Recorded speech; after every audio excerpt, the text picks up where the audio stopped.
നമ്മൾ നിസ്സാരമെന്ന് പറഞ്ഞ് കളയുന്ന ഓരോ വാക്കും അതിന് എത്രത്തോളം പ്രാധാന്യമുണ്ട് എന്ന് ഞങ്ങൾ തിരിച്ചറിഞ്ഞ ഒരു ദിവസമാണ് കേട്ടോ ഇന്ന് ഒരു ഞായറാഴ്ച ദിവസമായിരുന്നു. പള്ളിയിലൊക്കെ പോയി വന്നതിന് ശേഷം ഇനിയിപ്പോൾ സ്കൂളൊക്കെ തുറക്കാറായി, വെക്കേഷനൊക്കെ തീരാറായി എന്നുള്ളത് കൊണ്ട് മോളെയും കൊണ്ട് ഒരു പാർക്കിൽ പോകാമെന്ന് തീരുമാനിച്ചു. പക്ഷെ ഞങ്ങൾ വിചാരിച്ചു മോളോടത് പറയണ്ട, ഒരു സർപ്രൈസ് ആയിക്കോട്ടെ.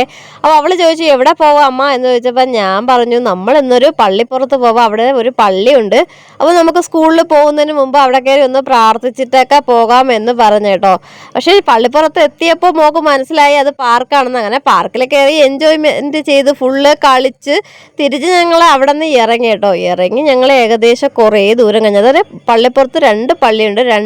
രണ്ടാമത്തെ പള്ളിയിൽ അവിടെ എത്തിയപ്പോൾ ചേട്ടൻ വെറുതെ ഇങ്ങനെ പോക്കറ്റിൽ കൈവച്ച് നോക്കിയപ്പോഴത്തേനും ഞങ്ങളുടെ പേഴ്സ് കാണാനില്ല കേട്ടോ.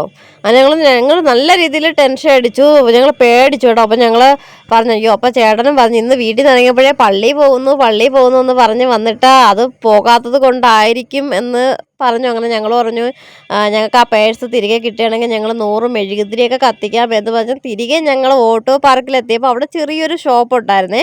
അപ്പോൾ മോക്ക് അവിടെ നിന്നൊരു മിഠായി വാങ്ങിയതിന് ശേഷം ചേട്ടൻ പൈസ എടുത്ത് കൊടുത്തിട്ട് പേഴ്സ് അവിടെ വച്ചിരുന്നു.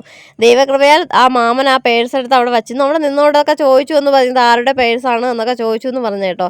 അങ്ങനെ എന്തായാലും ഞങ്ങൾക്ക് പേഴ്സൊക്കെ തിരികെ കിട്ടി. പിന്നെ ഞങ്ങൾ മെഴുകുതിരിയൊക്കെ വാങ്ങിച്ചിട്ട് നേരെ മാതാവിൻ്റെ മുമ്പുള്ള പള്ളിയിൽ വന്നു കേട്ടോ. അപ്പോൾ അവിടെ വന്നു ഞങ്ങൾ മെഴുകുതിരിയൊക്കെ കത്തിച്ചു, നമുക്ക് പേഴ്സ് കിട്ടിയതിന് നന്ദിയൊക്കെ പറഞ്ഞു.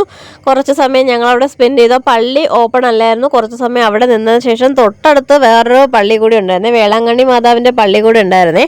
ഞങ്ങൾ അവിടെയും കയറി മെഴുകുതിരിയൊക്കെ കത്തിച്ചു, പ്രാർത്ഥിച്ചു. ഇന്നത്തെ ദിവസം ഞങ്ങൾക്ക് മനസ്സിലായ ഒരു കാര്യം, നമ്മൾ പറയുന്ന വാക്കുകൾ നമുക്ക് ചിലപ്പോൾ നിസ്സാരമായിട്ടോ കളിയായിട്ടോ തമാശയായിട്ടോ തോന്നുമെങ്കിലും അതിൻ്റെതായ പ്രാധാന്യമുണ്ട് എന്ന് ഞങ്ങൾക്ക് മനസ്സിലായി കേട്ടോ. ഞങ്ങൾ ഇത്ര സീരിയസ് ആകുമെന്നൊന്നും വിചാരിച്ചിട്ടല്ല അങ്ങനെ പറഞ്ഞു, ഞങ്ങൾ വെറുതെ ഒരു തമാശയ്ക്ക് പറഞ്ഞതാണ്. അവൾക്കൊരു സർപ്രൈസ് കൊടുക്കണം എന്ന് മാത്രമേ ഞങ്ങൾ ഉദ്ദേശിച്ചുള്ളൂ കേട്ടോ. പക്ഷെ അത് ഇത്രയും വലിയൊരു ഇതാവുമെന്ന് ഞങ്ങൾ വിചാരിച്ചില്ല. എന്തായാലും അവിടെ പള്ളി ഉണ്ടായിരുന്നു.